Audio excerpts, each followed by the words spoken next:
வணக்கம். மாநில செய்திகள் வாசிப்பவர் சுமித்ரா ரத்னம்.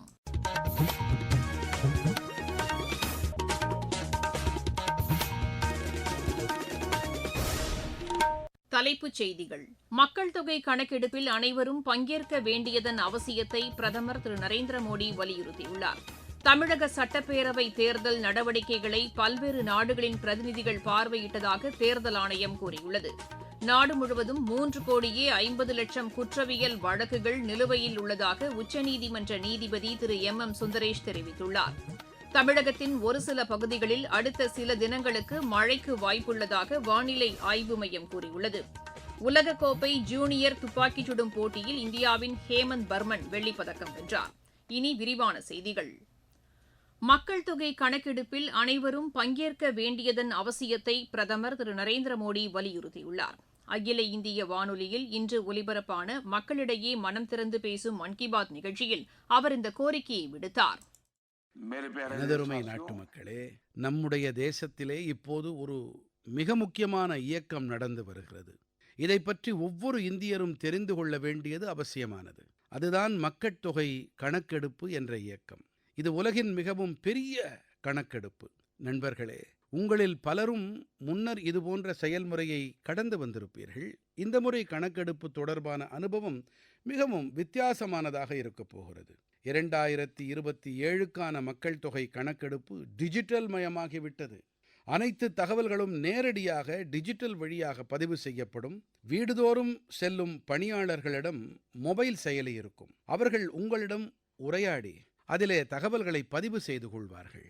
நண்பர்களே, இந்த முறை கணக்கெடுப்பில் உங்களுடைய பங்கெடுப்பு எளிதாக்கப்பட்டிருக்கிறது. நீங்களே கூட உங்களை பற்றிய தகவல்களை பதிவு செய்ய முடியும். பணியாளர்கள் வருவதற்கு 15 நாட்கள் முன்பாக இதற்கான வசதிகள் தொடங்கப்படும். நீங்கள் உங்களுக்கு சௌகரியமான நேரத்தில் தகவல்களை நிரப்பலாம். நீங்கள் செயல்பாட்டை நிறைவு செய்யும் போது உங்களுக்கு ஒரு சிறப்பான அடையாள எண் கிடைக்கும். இந்த அடையாள எண் உங்களுடைய செல்பேசி அல்லது மின்னஞ்சல் வாயிலாக கிடைக்கப்பெறும். பிறகு பணியாளர்கள் உங்கள் இல்லம் வரும்போது நீங்கள் இந்த அடையாள எண்ணை காட்டி தகவல்களை நிறைவு செய்து கொள்ளலாம். ஆகையால் மீண்டும் தகவல்களை அளிக்க வேண்டிய கட்டாயமில்லை. நேரமும் மிச்சம், செயல்பாடும் சுலபம். தூய எரிசக்தி பயன்பாட்டிற்கு கூடுதல் முக்கியத்துவம் அளிக்கப்பட வேண்டும் என்றும் பிரதமர் கேட்டுக் கொண்டார். நண்பர்களே, பாரதத்தின் வளர்ச்சிக்காக சூரிய மற்றும் காற்று சக்தி மிகவும் அவசியமானவை. இவை சுற்றுச்சூழல் தொடர்பான விஷயம் மட்டுமல்ல, இவை நமது எதிர்காலத்தின் பாதுகாப்போடு தொடர்புடையவையும் கூட. இவற்றிலே நம் அனைவரின் பங்களிப்பும் அடங்கியிருக்கின்றது. நாம் மின்சாரத்தை சேமிக்க வேண்டும். நாம் தூய்மையான ஆற்றலை கைக்கொள்ள வேண்டும். தேசத்தின் அனைத்து நிலைகளிலும் இப்படிப்பட்ட முயற்சிகள் அவசியமானவை. ஏனென்றால் இவற்றால் மட்டுமே பெரிய மாற்றங்கள் ஏற்படும். தொழில்நுட்ப பயன்பாடு நம் வாழ்க்கையின் ஒரு அங்கமாக உள்ளதாகவும் திரு நரேந்திர மோடி கூறினார். தேசிய ஆவண காப்பகம் 20 கோடிக்கும் அதிகமான விலை மதிப்பற்ற ஆவணங்களை டிஜிட்டல் முறையில் பொதுமக்களுக்கு காட்சிப்படுத்தியுள்ளதாகவும் பிரதமர் தெரிவித்தார். எனதருமை நாட்டு மக்களே, சில நாட்கள் முன்பாக இந்திய தேசிய ஆவண காப்பகம் ஒரு சிறப்பான இணைய வாயிலை ஏற்படுத்தி அதிலே அலாதியான தரவுகளை பகிர்ந்திருக்கிறது. இந்த அமைப்பானது 20 கோடிக்கும் அதிகமான விலை மதிப்பற்ற ஆவணங்களை டிஜிட்டல் முறையில் பொதுமக்களுக்கு காட்சிப்படுத்தி இருக்கிறது. இவற்றிலே சில மிகவும் சுவாரஸ்யமானவை. 7ஆம் நூற்றாண்டைச் சேர்ந்த கில்கித் கையெழுத்து படிகள் பூர்ஜமர இலைகளில் எழுதப்பட்டிருக்கின்றன. இங்கே 8ஆம் நூற்றாண்டைச் சேர்ந்த ஒரு சுவாரஸ்யமான புத்தகமான ஸ்ரீ பூவலயத்தையும் கூட நீங்கள் காணலாம். எண்களை ஆதாரமாக கொண்ட இந்த புத்தகம் கட்டங்கள் வடிவில் இருக்கின்றது. ராணி லக்ஷ்மிபாயோடு தொடர்புடைய சில முக்கியமான கடிதங்களையும் நீங்கள் பார்க்க முடியும். இவற்றிலே 1857ஆம் ஆண்டு அவர் செய்த சில முடிவுகள் பற்றியும் தெரிந்து கொள்ள இயலும். இவை அவருடைய பராக்கிரமத்தை எடுத்து காட்டுவன. நேதாஜி சுபாஷ் சந்திர போஸ் அவர்களை கொண்டாடுவோருக்கு அவருடைய வாழ்க்கை, ஆசாத் ஹிந்த் ஃபௌஜ், அவருடைய உரைகளோடு தொடர்புடைய பல ஆவணங்கள் இருக்கின்றன. அதேபோல பண்டித மதன் மோகன் மாளவியா அவர்களோடு தொடர்புடைய பல ஆவணங்களையும் நீங்கள் பார்க்கலாம். கோடை விடுமுறை காலத்தை மாணவர்கள் ஆக்கப்பூர்வமாக பயன்படுத்திக் கொள்ள வேண்டும் என்றும் திரு நரேந்திர மோடி கேட்டுக் கொண்டார். நண்பர்களே, இந்த வேளை பள்ளி மாணவர்களின் விடுமுறை காலமும் கூட அவர்கள் தங்கள் விடுமுறையை நன்றாக கழிக்கட்டும், புதியதாக ஒன்றை கற்கும் முயற்சியை மேற்கொள்ளட்டும் என்று நான் வேண்டிக் கொள்ளுகிறேன். இந்த கோடைக்காலத்தில் நீங்கள் அனைவரும் உங்களுடைய உடல் நலத்தை நன்றாக கவனித்துக் கொள்ளுங்கள். சில புதிய விஷயங்களோடும் நாட்டு மக்களின் சில புதிய சாதனைகளோடும் அடுத்த மாதம் உங்களை நான் மீண்டும் சந்திக்கிறேன். பல பல நன்றிகள். பிரதமர் உரையின் தமிழாக்கத்தை சென்னை அகில இந்திய வானொலி இன்றிரவு 8 மணிக்கு மீண்டும் ஒலிபரப்பு செய்கிறது. மாநிலத்தில் உள்ள அனைத்து வானொலி நிலையங்களும் இதனை அஞ்சல் செய்யும். தமிழக சட்டப்பேரவை தேர்தல் நடவடிக்கைகளை பல்வேறு நாடுகளின் பிரதிநிதிகள் பார்வையிட்டதாக தேர்தல் ஆணையம் கூறியுள்ளது. வாக்குப்பதிவு தொடர்பான அனைத்து நடவடிக்கைகளையும் இவர்கள் பார்வையிட்டதாக தேர்தல் ஆணையத்தின் செய்திக்குறிப்பு தெரிவிக்கிறது. வாக்குப்பதிவு சதவீதம் அதிகரித்துள்ளது குறித்து அவர்கள் மகிழ்ச்சி தெரிவித்ததாகவும் அதில் குறிப்பிடப்பட்டுள்ளது. நீங்கள் கேட்டுக்கொண்டிருப்பது மாநில செய்தி அறிக்கை. நாடு முழுவதும் 3,50,00,000 குற்றவியல் வழக்குகள் நிலுவையில் உள்ளதாக உச்சநீதிமன்ற நீதிபதி திரு எம் சுந்தரேஷ் கூறியுள்ளார். சேலம் ஹஸ்தம்பட்டி ஒருங்கிணைந்த நீதிமன்ற வளாகத்தில் புதிய கட்டிடங்களை திறந்து வைத்து அவர் பேசினார். வழக்குகள் தேக்கமடைவதை தடுக்க நீதிமன்றமும் வழக்கறிஞர்களும் அரசும் ஒருங்கிணைந்து செயல்படுவது அவசியம் என்றும் திரு சுந்தரேஷ் தெரிவித்தார்.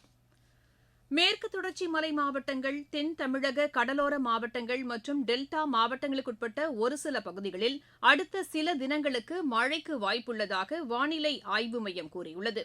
மாநிலத்தின் ஒரு சில பகுதிகளில் கோடை வெயிலின் தாக்கம் 2 முதல் 3 டிகிரி செல்சியஸ் அதிகரிக்கக்கூடும் என்றும் வானிலை ஆய்வு மையத்தின் செய்திக்குறிப்பு தெரிவிக்கிறது. இதற்கிடையே வேலூர் மாவட்டத்தில் கோடை வெயிலின் தாக்கம் தொடர்ந்து அதிகரித்து வருவதாக எமது செய்தியாளர் தெரிவிக்கிறார். வேலூர் மாவட்டத்தில் கடந்த 1 மாத காலமாக கடுமையான வெயில் நிலவி வருவதால் பொதுமக்கள் கடும் சிரமங்களை சந்தித்து வருகின்றனர். தினசரி வெப்பநிலை 100 டிகிரி ஃபாரன்ஹீட்டை தாண்டி பதிவாகி வருவதுடன் சில நாட்களில் அதிகபட்சமாக 107 டிகிரி வரை வெப்பம் உயர்ந்துள்ளது. வெயிலின் தாக்கம் காரணமாக குறிப்பாக நோயாளிகள், மூத்த குடிமக்கள், குழந்தைகள் மற்றும் வெளியில் வேலை செய்யும் கூலி தொழிலாளர்கள் அதிகமாக பாதிக்கப்பட்டுள்ளனர். வெயிலின் தாக்கம் அதிகரித்துள்ள நிலையில் மக்கள் இயற்கை குளிர்ச்சி தரும் உணவுகளை நாடி வெப்பத்தை கட்டுப்படுத்த முயற்சி செய்து வருகின்றனர். மேலும் வேலூர் நகரின் முக்கிய சாலைகளில் உள்ள சிக்னல்கள் அருகே நிழல்தரும் பந்தல்கள் அமைக்கப்பட்டுள்ளது. வேலூரில் இருந்து மோகன். இந்நிலையில் கோடை விடுமுறை காரணமாக ஒகேனக்கல்லில் சுற்றுலா பயணிகள் குவிந்துள்ளதாக எமது செய்தியாளர் தெரிவிக்கிறார். கோடை வெயிலின் தாக்கம் நாளுக்கு நாள் அதிகரித்து வரும் நிலையில் ஒகேனக்கலுக்கு வரும் சுற்றுலா பயணிகளின் எண்ணிக்கை அதிகரித்து வருகிறது. குறிப்பாக இன்று காலை முதலே ஒகேனக்கலுக்கு பல்வேறு பகுதிகளில் இருந்து ஏராளமான சுற்றுலா பயணிகள் குவிந்தனர். கர்நாடகம், ஆந்திரம், கேரளம் மற்றும் புதுவை மாநிலங்களில் இருந்தும் தமிழகத்தின் பல்வேறு மாவட்டங்களில் இருந்தும் ஏராளமான சுற்றுலா பயணிகள் ஒகேனக்கல் அருவிகளில் குளிப்பதற்காக வருகை புரிந்திருந்தனர். இங்கு வந்த சுற்றுலா பயணிகள் அருவிகளில் குளித்து பரிசல் பயணம் மேற்கொண்டு காவிரி ஆற்றின் இயற்கை அழகை ரசித்தனர். தருமபுரியில் இருந்து தண்டபாணி. மாவட்டச் செய்திகள். மதுரை அருள்மிகு மீனாட்சியம்மன் திருக்கோவில் சித்திரை திருவிழாவின் முக்கிய நிகழ்ச்சியான பட்டாபிஷேகம் இன்றிரவு நடைபெறுகிறது. ஈரோடு மாவட்டம் பெருந்துறை அருகே பழைய இரும்பு குடோனில் ஏற்பட்ட தீ விபத்து குறித்து காவல்துறையினர் விசாரணை மேற்கொண்டு வருகின்றனர். திண்டுக்கல் மாவட்டம் சின்னாளப்பட்டியில் நேரிட்ட சாலை விபத்தில் 2 பேர் உயிரிழந்தனர். தஞ்சாவூர் பெரிய கோயில் தேரோட்ட விழா நாளை நடைபெறுவதையொட்டி அம்மாவட்டத்திற்கு உள்ளூர் விடுமுறை அறிவிக்கப்பட்டுள்ளது. விளையாட்டுச் செய்திகள். உலகக்கோப்பை ஜூனியர் துப்பாக்கிச் சுடும் போட்டியில் இந்தியாவின் ஹேமந்த் பர்மன் வெள்ளிப்பதக்கம் வென்றார். எகிப்தின் கைரோவில் நடைபெற்று வரும் இப்போட்டியின் ஆடவர் 50 மீட்டர் பிரிவில் அவர் இப்பதக்கத்தை கைப்பற்றினார். இப்போட்டியில் இந்தியா இதுவரை 5 தங்கம், 6 வெள்ளி, 4 வெண்கலப் பதக்கங்களை வென்று பதக்கப்பட்டியலில் முதலிடத்தில் உள்ளது. ஆசிய படகு சாம்பியன் போட்டியில் இந்தியா 2 வெண்கலப் பதக்கங்களை வென்றது. தென்கொரியாவின் சுங்ஜூவில் நடைபெற்று வரும் இப்போட்டியின் மகளிர் இரட்டையர் பிரிவுகளில் இந்தியா இப்பதக்கங்களை கைப்பற்றியது. ஆசிய பீச் விளையாட்டுப் போட்டிகளின் கபடி பிரிவில் இந்தியா இறுதியாட்டத்திற்கு முன்னேறியுள்ளது.